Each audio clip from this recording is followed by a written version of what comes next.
So, Pesach, or Passover. So most people have heard of it. It's in our Bibles. We read it.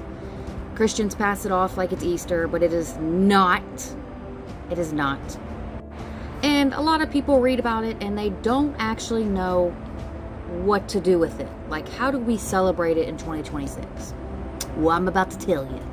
So let's go to the command first. This is Shemot, which is Exodus 12:14, and it says, "And this day shall become to you a remembrance, and you shall celebrate it as a festival to Yahuwah throughout your generations.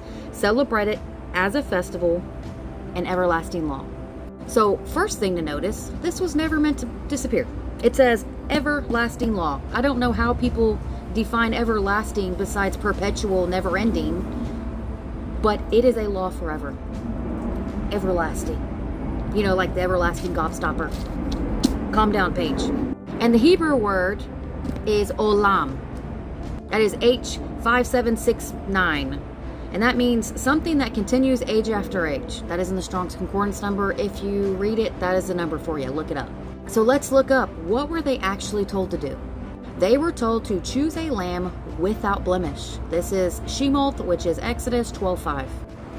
It says, "Let the lamb be a perfect one, a year-old male. Take it from the sheep or from the goats."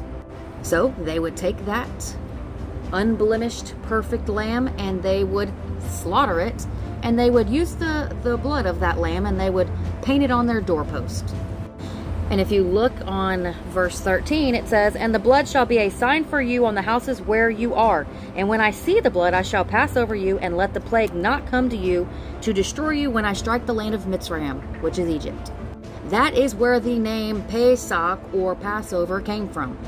Okay, now obviously we're not all standing in ancient Mitzrayim with doorposts and livestock in our backyard, right? So what does observing Pesach actually look like in 2026, Sarah? So for believers, this wind is driving me crazy. For believers, it is a memorial meal. So you gather with your family, you break bread, you know, have a little fun, talk to each other. You read the story of the deliverance. Always, every feast you do, you better be reading this amongst your peers, your family, whoever you're with. You go on and break open that book and you read the story of Exodus, okay? Another thing is to eat the things Yahuwah commanded in the chapter. And what is that? Unleavened breads, bitter herbs, and a lamb if you're able to. For me, absolutely not. I just tried to cook lamb. Nope. Can't stand it. Cannot stand it. Which really